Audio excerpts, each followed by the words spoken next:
അങ്ങനെയൊന്നുമില്ല. നമുക്ക് എല്ലാ ഭാഷയും ഒരുപോലെയാണുള്ളത്. അവർ നമ്മുടെ നാട്ടിൽ വരുന്നു, ഇന്റർവ്യൂസ് കൊടുക്കുന്നു. We love industry and in Kerala, we watch all kind of films like. No, not at all. This is also based on content only. Okay. Yeah, the content is expensive. That's all. അതാണ് നമ്മുടെ മലയാളികളുടെ ഒരു പ്രത്യേകത. Please try and watch my film. അവരുടെ ലാംഗ്വേജിനാണ് ഇഷ്ടപ്പെടുന്നത്, മറ്റു ലാംഗ്വേജിൽ കേൾക്കാൻ അവർക്ക് ഇഷ്ടമല്ല. Madam, I distributed Salar in Kerala. നമ്മൾ ആ സ്റ്റാർ വാല്യൂ ഇവിടെ യൂട്ടിലൈസ് ചെയ്യാൻ നോക്കും. എൻ്റെ PR വർക്ക് അത്യാവശ്യം നല്ല രീതിയിൽ നടക്കുന്നുണ്ട്. അപ്പം അതിൻ്റെ ക്യാമറയെക്കുറിച്ചും ഐഫോണിലെടുത്ത കാര്യങ്ങളൊക്കെ പറയുമ്പോൾ ആൾക്കാർ തള്ളാണെന്നാണ് പറയുന്നത്. പക്ഷേ ഞാൻ മനസ്സിലാക്കുന്നത് ഒരു ബിഗ് പ്രൊജക്റ്റാണ്. അവർ മാക്സിമം ആക്സസ് ചെയ്യാൻ പറ്റുന്ന എല്ലാ തരം സാധനങ്ങളും പ്രയോഗിച്ചിട്ടുണ്ട്.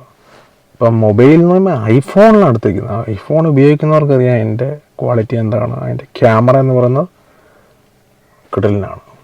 ഓരോ തവണ അവർ ക്യാമറ അപ്ഡേറ്റ് ചെയ്യുന്നുണ്ട്. പിന്നെ നമ്മൾ ഉദ്ദേശിക്കുന്നത് നമ്മുടെ ഫോൺ അതേപടി കൊണ്ട് വെച്ചാൽ അവർ ചെയ്യുന്നത്. അവർക്ക് ആക്സസറീസ് ഉണ്ട്, ലെൻസുകൾ, അതിൻ്റെ ഗിംബൽസ് ഒക്കെ യൂസ് ചെയ്തുകൊണ്ടാണ് ചെയ്യുന്നത്. അത് വെറുതെ ചുമ്മാ കൊണ്ടെങ്ങനെ ഫോൺ എടുത്ത് കൊണ്ട് വെച്ച് ഷൂട്ട് ചെയ്യല്ലേ.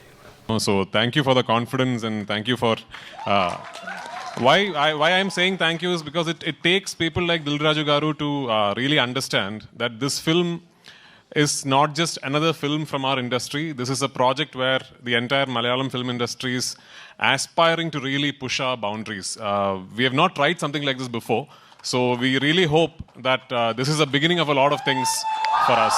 പൃഥ്വിരാജ് പൃഥ്വിരാജിൻ്റെ ഒരു കോൺഫിഡൻസ് ആണ്. നമുക്കറിയാം രാജു പണ്ട് പറഞ്ഞ പോലെ തന്നെ പുള്ളി ഓരോ വർഷവും കിടക്കുന്നതനുസരിച്ച് പുള്ളിയുടെ ഒരു സ്റ്റേജ് ഡെവലപ്പ് ചെയ്താ പോകുന്നത്. അതിൽ ഇത്രയും വലിയ ഹെവി വർക്ക് പൃഥ്വിരാജ് തന്നെ വേണ്ടി വന്നു. ഹിന്ദിയിലും തമിഴിലൊക്കെ മോഹൻലാൽ റോളുകൾ ചെയ്തിട്ടുണ്ട്. പക്ഷേ എമ്പുരാൻ പോലെ ഒരു കഥാപശ്ചാത്തലം, ഒരു വൈഡ് സ്ക്രീനിൽ അണ്ടർവേൾഡ് ഡോൺ, വിവിധ രാജ്യങ്ങളിൽ കൂടെ. പക്ഷെ ഇപ്പോൾ ഒരു ഫോറിൻ കൺട്രി, ഇപ്പോൾ ഒരു രാജ്യത്തെടുക്കുന്നവരല്ല, പല പല രാജ്യങ്ങൾ. ഈ പ്രൊമോഷൻ്റെയൊക്കെ ഇത് ഹൈദരാബാദിലുള്ള പ്രൊമോഷൻ നടക്കുന്ന ഇവർക്ക് പ്രത്യേകം ലാംഗ്വേജ് എപ്പോഴും മുറുക്കെ പിടിക്കുന്നവരാണ്. തമിഴ് മക്കൾ, തമിഴ് ഭാഷ, തെലുങ്ക് ഭാഷ, കന്നഡ ഭാഷ.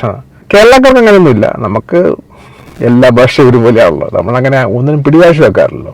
ഇപ്പം നമ്മളെല്ലാ ഭാഷയുള്ള ഫിലിംസ് അക്സെപ്റ്റബിൾ ആണ് നമുക്ക്. നമ്മുടെ ബേസിക് നേച്ചർ അതാണ്. പ്രത്യേകിച്ച് സിനിമയുടെ കാര്യത്തിൽ ഇവിടെ ഈ എമ്പുരാനെ കുറിച്ച് പൃഥ്വിരാജ് പറയുമ്പം പലരും കമൻറ്റ് ബോക്സിലൊക്കെ പറയുന്നുണ്ട്, നീ ഈ പടത്തെ തള്ളിയാൽ മതി, മൊത്തത്തിൽ തള്ളേണ്ട ആവശ്യമില്ല. ആക്ച്വലി നമ്മൾ മനസ്സിലാക്കേണ്ട കാര്യം, ഇതുപോലെയുള്ള വൈഡായിട്ടുള്ള PR വർക്ക് മലയാളത്തിൽ പടത്തിന് മുമ്പ് ഉണ്ടായിട്ടില്ല. പടം നടക്കുമ്പോൾ ഉണ്ടായിട്ടില്ല. മാർക്കോയൊക്കെ പടം തുടങ്ങിയതിന് ശേഷമാണ് ഈ PR-ലോട്ട് വന്നത്. പടത്തിന് മുമ്പേ PR വർക്ക്, അതായത് തെലുങ്ക്, തമിഴ്, ബോളിവുഡ് അങ്ങനെ പടങ്ങളിലൊക്കെയാണ് അങ്ങനത്തെ PR വർക്ക് നമ്മൾ കാണാറുള്ളത്. അവർ നമ്മുടെ നാട്ടിൽ വരുന്നു, ഇൻ്റർവ്യൂസ് കൊടുക്കുന്നു. അതൊക്കെ നമ്മൾ അല്ലാതെ നമ്മുടെ ഇവിടെ നിന്ന് ആരും പോയി അങ്ങോട്ട് പോകുന്ന പടം തുടങ്ങിയതിന് ശേഷമുണ്ട്. മാർക്കോ ആണെങ്കിലും പ്രേമലു ആണെങ്കിലും മഞ്ഞുമൽ ബോയ്സ് ആണെങ്കിലും ഇവരൊക്കെ പടം ഇറങ്ങിയ ആൾക്കാർക്ക് അക്സെപ്റ്റബിൾ ആണെന്ന് ബോധ്യപ്പെട്ടതിന് ശേഷമാണ് പതുക്കെ PR റൺ ചെയ്ത് മുമ്പോട്ട് വരാൻ തുടങ്ങി. ഒരു പ്രോഡക്റ്റ് നമ്മൾ ഇറക്കി കഴിയുമ്പം അത് 10 ആളിലോട്ട് എത്തിക്കേണ്ടത് ഒരു ബിസിനസ് സ്ട്രാറ്റജിയാണ്. അല്ലെന്നുണ്ടെങ്കിൽ ആരും അറിയാനാണ് ഞാനിങ്ങനെ ഒരു സാധനം ചെയ്തിട്ടുണ്ട് എന്ത് 10 ആൾ അറിയണമെന്നുണ്ടെങ്കിൽ ഇങ്ങനെയിട്ട് കറക്കി ചെയ്താലേ ഉള്ളൂ, PR ചെയ്തിട്ടേ കാര്യമുള്ളൂ. എന്നാലേ ഉള്ളൂ പബ്ലിക് അറിയുകയും അവർ തിയേറ്ററിലോട്ട് വരികയും തിയേറ്റർ കളക്ഷൻ കിട്ടിയവർക്ക് മുടക്കി മുതലിൻ്റെ മൊത്തം കിട്ടുക, അല്ലെ ഇരട്ടി കിട്ടുക, അല്ലെ ബമ്പർ ഹിറ്റിലോട്ടൊക്കെ എത്തണമെന്നുണ്ടെങ്കിൽ ഇങ്ങനെ ചെയ്തിട്ടേ കാര്യമുള്ളൂ. ഒരാളെപ്പോഴും പടം ചെയ്തിട്ട് ആരും അറിയാതെ രഹസ്യമായിട്ട് ഒളിപ്പിച്ച് വെച്ചിട്ട് ഒരു ദിവസം ഇറക്കി കഴിഞ്ഞാൽ ഒരു പട്ടിയും വരത്തില്ല. അത് മനസ്സിലാക്കുക. ഇതൊക്കെ ഒരു ബിസിനസ് അല്ലേ. PR also business, film also business. എന്നെപ്പോലെ വീഡിയോ ഇടുന്നവർ ഇതൊരു ബിസിനസ്സാണ്. നമ്മുടെ നാട്ടിൽ നിന്ന്, നമ്മുടെ സ്റ്റേറ്റിൽ നിന്ന്, നമ്മുടെ നടന്മാർ, നമ്മുടെ ഡയറക്ടേഴ്സ്, ആൾക്കാർ ചെയ്തൊരു പ്രൊഡക്റ്റ് വരുമ്പം നമ്മളതിനെ മാക്സിമം പ്രൊമോട്ട് ചെയ്യുക. കർണാടക, തമിഴ്, അവരുടെയൊക്കെ നാട്ടിൽ അവരുടെ ഒരു ഫിലിം എന്നൊക്കെ പറയുമ്പോൾ അവരെന്തുമാത്രം പ്രൊമോട്ട് ചെയ്യുന്നു അറിയാമല്ലോ. പിന്നെ അതുപോലെ പതിച്ചു പോയെങ്കിൽ മാത്രമേ ഉള്ളൂ എന്തുവാ അങ്ങനത്തെ മൂവീസൊക്കെ വരുമ്പോഴേ ഉള്ളൂ ആളുകൾ.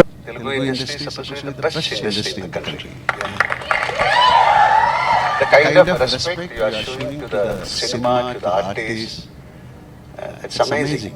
Because this is my 47th year in movies. I had the chance of meeting great actors. I had the chance of working with even Nagesha Rao sir. So we love industry and in Kerala. We watch all kind of films like Tamil films we watch, Telugu films we watch, Hindi. Now the habit should change. people should watch our films also. Like, so luckily, the past couple of years, we have the capacity to make dub the films into Tamil, Telugu because of OTT also. Long back, couple of my films were dubbed in Telugu, like Yotha, so many films, and so many films of mine they were remade in Telugu. Now things changed. Even Kerala can. Sorry? Yeah. So many films. Now we are capable of making films for you also. Like, you should come and watch our films. Mohanlal വളരെ ഹംബിളായിട്ട് സംസാരിക്കുന്നത്. ഈ ചോദ്യങ്ങൾ വരുന്നത് അത്ര ഒരു comfortable ആയിട്ട് എനിക്ക് തോന്നിയിട്ടില്ല. അവരുടെ രീതികളൊക്കെ ഒരു, പക്ഷെ ലാൽ മാക്സിമം വളരെ കംഫർട്ടബിൾ ആക്കിക്കൊണ്ട് ചോദ്യങ്ങൾക്കുള്ള മറുപടി കൊടുക്കുന്ന ലാലിന് ഇത്രയും ഡൗൺ ടു എർത്തായിട്ട് എങ്ങനെ കണ്ടിട്ടില്ല. പബ്ലിക് സ്പേസ് പുള്ളി വെൽ സ്റ്റഡീഡാണ്. എങ്ങനെ പറയണം, എവിടെ പറയണം, എന്തൊക്കെ പറയണം എന്നതിനെക്കുറിച്ച് പുള്ളിക്കൊരു സ്റ്റഡി പുള്ളി നടത്തിയിട്ടുണ്ട്. ഇപ്പോൾ അവരുടെ റിപ്പോർട്ടേഴ്സ് ചോദിച്ചാൽ ചിലർ ഇറിറ്റേറ്റ് ചെയ്യുന്ന ക്വസ്റ്റ്യൻസാണ് ചോദിക്കുക. എല്ലാവരും ഒന്നുമില്ല, ചിലർ. എല്ലായിടത്തും ഉള്ള ചില കടിയുള്ള ആൾക്കാരുണ്ട്. ഈ പടം എല്ലായിടത്തും ഓടിയാലേ ഉള്ളൂ നമുക്ക് മുടക്കിയത് കിട്ടുള്ളൂ ഈ പ്രൊഡക്ഷൻ ടീമിനെ സംബന്ധിച്ച്. അപ്പം കേരളത്തിൽ മാത്രം ഓടിക്കഴിഞ്ഞാൽ കളക്ട് ചെയ്യാൻ പറ്റുന്ന സാധനമല്ല. അതിൻ്റെ ഇൻവെസ്റ്റ്മെൻറ്റ് കൂടുതല, 200+ CR വരുന്നുണ്ട്. അപ്പം നമ്മുടെ നാട്ടിലുള്ള ആൾക്കാരും യുവാക്കളൊക്കെ ആഗ്രഹിക്കുന്നില്ല, ഇങ്ങനത്തെ ഒരു മൂവിയാണ് ആഗ്രഹിക്കുന്നവർ. അത്രയും ക്വാളിറ്റിയിലും വിഷ്വൽ ക്വാളിറ്റിയിലും ഒരു ടെക്നിക്കൽ സൈഡൊക്കെ നല്ല ക്വാളിറ്റി ഉള്ള ഒരു വർക്കാണ് അത് ആഗ്രഹിക്കുന്നത്. മറ്റ് ചെറിയ പടങ്ങൾ ചെയ്യുന്നവർ മോശമെന്നല്ല പറയുന്നത്, ജനം ആഗ്രഹിക്കുന്നത്, യൂത്ത്. കാരണം അവർ അന്യ സ്റ്റേറ്റിലുള്ള ആൾക്കാരുടെ ഇങ്ങനത്തെ പടങ്ങൾ കണ്ടിട്ട് എന്തുകൊണ്ടാണ് നമ്മുടെ നാട്ടിൽ ഇത് വരുന്നില്ല എന്നുള്ളവർ ചിന്തിക്കുന്നുണ്ട്. ആ ഒരു ചോദ്യത്തിനുള്ള ഉത്തരമാണിത്. നമുക്കും ഇത് പറ്റും, 200+ CR വർക്ക് ചെയ്യാൻ നമുക്കും പറ്റും. അത് ഇതുപോലെ തന്നെ മറ്റ് സ്റ്റേറ്റുകളിൽ പോയി PR വർക്ക് എടുത്ത് ഇരുന്ന് അവർ ചോദിക്കുന്ന ചോദ്യങ്ങൾക്ക് ഉത്തരം പറഞ്ഞ് അവർക്കിടയിലോട്ട് ഈ പടത്തെ മാക്സിമം എത്തിക്കാൻ നമുക്കും സാധിക്കും എന്നുള്ളതിനുള്ള ഒരു എക്സാമ്പിളാണ് ഇവിടെ പൃഥ്വിരാജൻ ടീം ഇവിടെ കാണിക്കുന്നത്. നമുക്ക് വഴി കണ്ടു നോക്കാം. ലാലേട്ടൻ എത്ര റെസ്പെക്ട്ഫുൾ ആയിട്ട് സംസാരിച്ചു. ഞങ്ങൾ സിനിമ നിങ്ങൾ കാണുന്നുള്ള റിക്വസ്റ്റാ പറയുന്നത്. Yes, yeah. Actually, Malayalam films are based on content. Yeah. They are not very much particular. They are not particular about the budget. But this film is based on budget. No. Is concerned. No, not at all. This is also based on content only. Okay. Yeah. The content is expensive, that's all. But the last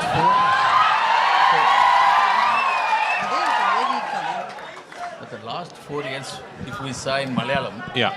only 1 or 2 big budget films only hit the box office. Big budget films only? Only hit in the market. Okay, yeah, yes. Only 1 or 2. Correct. All big budget films. Yes. In Malayalam. All small films are worked very well. Okay. So what you will think about this scenario? So what is working in box office is not big or small budgets, it's good or bad films. As far as I am concerned, there are only 2 types of films: good films, bad films. Okay. No, everything else is secondary. I hope I have made a good film. This particular good film just happens to be a very expensive good film. That's all. ഹൈദരാബാദിലെ medias നമ്മോട് ചോദിക്കുന്നത്, നിങ്ങൾക്ക് content ബേസിലല്ലേ, budget base വളരെ low budget movie ചെയ്യുന്നവരല്ലേ നിങ്ങൾ? ഇപ്പം budget കൂടിയപ്പം budget കുറയും, content expensive അല്ല, അത്രേ ഉള്ളൂ. ഇങ്ങനെ മാന്തിക്കൊണ്ടിരിക്കുകയാണ്. അവരെ സംബന്ധിച്ച് അവരുടെ ഭാഷയിൽ കിട്ടണം. ഇപ്പോൾ നമ്മൾ വന്നതും തെലുങ്ക് വരുന്നതൊക്കെ നമ്മൾ ആ ഭാഷയിൽ നിന്ന് കാണാറുണ്ട്. അതാണ് നമ്മുടെ മലയാളികളുടെ ഒരു പ്രത്യേകത. అయితే ఇప్పుడు తెలుగులో పెద్ద బ్యానర్స్ నుంచి మ్యాట్ కావచ్చు, రాబిన్ హుడ్ కూడా వస్తుంది. సో మలయాళ సినిమాకి థియేటర్లు ఎక్కువిచ్చే అవకాశాలు, హౌస్ఫుల్ కూడా నడుస్తున్నాయి. సో అవకాశం ఉంది. ఒక తెలుగు పర్సన్గా మీరు మలయాళ సినిమాకి ఎక్కువ స్కోప్ ఇచ్చే అవకాశం ఉంది. మలయాళం ఇప్పుడు అలా అడిగితే మలయాళం తెలుగు అని సపరేట్ చేస్తారు. ఈరోజు గ్లోబల్ సినిమా Correct. ఎక్కడ బాగుంటే అక్కడ చూస్తారు. No. In my conversation, I told that we have the habit of accepting films from all over the state. Please try and watch my film. Madam. അങ്ങനെ കുട്ടിച്ചോദിച്ചോണ്ടിരിക്കുകയാണ്. കുത്തിത്തിരിപ്പ്. ഒന്നാമത്തെ കാര്യം, ഇവർക്ക് മലയാളം മൂവീസ് ഇങ്ങനെ പല തിയേറ്ററുകളിൽ റിലീസ് ചെയ്യുന്നത് ഇഷ്ടപ്പെട്ടിട്ടില്ല. സംസാരത്തിൽ നിന്നൊക്കെ കുറച്ച് കാര്യങ്ങൾ മനസ്സിലാക്കിയതാണ്. എന്തിനാണ് മലയാളം പടങ്ങൾ ഇത്രയും തിയേറ്ററിൽ വൈഡ് റിലീസ് കൊടുക്കുന്നത്? എന്നാൽ എന്തിനാണ് ഇത്രയും പ്രൊമോഷൻ കൊടുക്കുന്നത്? ഇതൊക്കെയാണ് അവരുടെ ക്വസ്റ്റ്യൻസ്. പിന്നെ അവർക്ക് അവരുടെ ലാംഗ്വേജിൽ കിട്ടിയാലേ ഉള്ളൂ അവർക്ക് കാണാൻ ഇഷ്ടം. നമ്മുടെ ലാംഗ്വേജിലോ മറ്റു ലാംഗ്വേജിലോ പടങ്ങൾ കാണാൻ താല്പര്യമില്ല.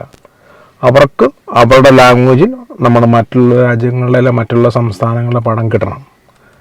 അവരുടെ ലാംഗ്വേജിനാണ് ഇഷ്ടപ്പെടുന്നത്, മറ്റു ലാംഗ്വേജിൽ കേൾക്കാൻ അവർക്ക് ഇഷ്ടമല്ല. അങ്ങനെ ഒരു മൈൻഡ് സെറ്റാണ് അവർക്ക് കൂടുതലുള്ള. എല്ലാവരും അല്ല, ഒരു വിഭാഗം ജനത, എല്ലാവരും നമുക്ക് അങ്ങനെ അടച്ചു പറയാൻ പറ്റില്ല. അവരുടെ തെലുങ്ക് പടങ്ങളൊക്കെ റിലീസ് ചെയ്യാൻ നിൽക്കുന്നു. ആ സമയത്ത് അവർ കൂടുതൽ ഇമ്പോർട്ടൻസ് കൊടുക്കുന്ന ഓൺ സ്റ്റേറ്റ് മൂവീസാണ്. പക്ഷെ നമ്മൾ മലയാളികളുടെ പ്രത്യേകം വെച്ചാൽ നമുക്ക് ഇൻ്റർനാഷണൽ മൂവീസ് മുതൽ ഇന്ത്യയിലുള്ള എല്ലാ സ്റ്റേറ്റിലുള്ള മൂവീസും നമ്മൾ ഒരേ ഇതായി കാണുന്നത്. നമ്മുടെ സ്വന്തം നാട്ടിലെ മൂവിയാണെങ്കിൽ പോലും. അല്ലാതെ നമ്മുടെ നാട്ടിലുള്ള ഏത് ചവറ പടം വന്നാലും അതാണ് അടിപൊളി, അത് കഴിഞ്ഞിട്ടേ ബാക്കിയെല്ലാം ഉള്ളൂ എന്നുള്ളൊരു ആറ്റിറ്റ്യൂഡില്ല. നല്ലതെന്നും മോശമെന്നും നമ്മൾ പറയാൻ ശ്രമിക്കാറുണ്ട്. നമ്മൾ കേരളത്തിലുള്ള മലയാളീസ് വ്യൂവേഴ്സിൻ്റെ മൈൻഡ് എൻ്റെ ഡിഫറൻ്റ് ആണ്. നമുക്ക് എല്ലാവർക്കും അറിയാവുന്ന കാര്യമാണ്. അതാണ് ഇവിടെ ഒരു പടം വിജയിപ്പിച്ചെടുക്കാൻ ആൾക്കാർ കിടന്ന് ബുദ്ധിമുട്ടുന്നു. റിവ്യൂവേഴ്സ്, ഒപ്പീനിയൻ പറയുന്ന ആൾക്കാർ അങ്ങനെ ഒരുപാടൊക്കെ ഉണ്ട്. പക്ഷെ എന്നാലും നമ്മൾ എപ്പോഴും നല്ല പടങ്ങളെ സപ്പോർട്ട് ചെയ്യുന്നവരാണ് ഒരു വലിയ വിഭാഗം മലയാളികളും. Madam, I distributed Salar in Kerala. Prithviraj Productions distributed KGF 2 in Kerala. So See, I only went to for the release of Pushpa. yeah. This is a beautiful fraternity. Let us meet together and let us create beautiful movies. Mohanlal അവർക്കൊന്നും ഇത്രയും രാജ്യം എടുത്ത correct. നമ്മളിവരുടെ പടങ്ങളെല്ലാം വിതരണാവകാശമായിട്ട് എടുക്കുന്നില്ലേ? നമ്മുടെ പൃഥ്വിരാജ്, മോഹൻലാൽ ഇവരെല്ലാം ചെയ്യുന്നുണ്ട് അതിന്റെ വിതരണാവകാശം. അവർ മനസ്സിലാക്കേണ്ട ഒരു കാര്യമാണത്. അവര് പക്ഷെ അവരുടെ മേൽക്കോയ്മ മാത്രം, അതായത് നമ്മുടെ സംസ്ഥാനത്തെ ചിത്രങ്ങള് അത് കഴിഞ്ഞിട്ടേ ബാക്കിയെല്ലാം ഉള്ളു. പക്ഷെ നമ്മളുടെ ഒരു ആറ്റിറ്റ്യൂഡ് നമ്മളെല്ലാത്തിനെയും വെൽക്കം ചെയ്യുകയും സപ്പോർട്ട് ചെയ്യുകയും ചെയ്യുന്ന മനുഷ്യരാണ്. Actually, have you seen Aadu Jeevitham, Prithviraj sir's Aadu Jeevitham? What a question. No. Do you like Prithviraj sir as a actor or as a director? I like Prithviraj as a person. ചോദിക്കുന്ന ചോദ്യം ഇച്ചിരി കുരുട്ടാണ്. പക്ഷെ down to earth ആയിട്ട് ലാലേട്ടൻ ഇരുന്നിട്ട് സമയത്ത് നല്ല രീതിയിൽ place ചെയ്യുന്നുണ്ട്. വളരെ ഒതുങ്ങി കൂടി കാര്യങ്ങൾ വന്നിട്ട് പോകുന്ന ആളാണ്. അങ്ങനെ നിർബന്ധിച്ചാൽ എന്ത് ചെയ്യാൻ പറ്റും? നിങ്ങൾ നിർബന്ധിച്ചു കൊടുത്തു. So like I said, at least for us in Kerala, we have never really tried something like this. And from the very beginning, I was very, very keen that I will not make this a studio film. This is not a film shot against green mats or inside studios. I was very keen that I will go to real locations and film everything for real. There is very little CGI in the film. All the explosions and the choppers and everything that you see in the film are all real.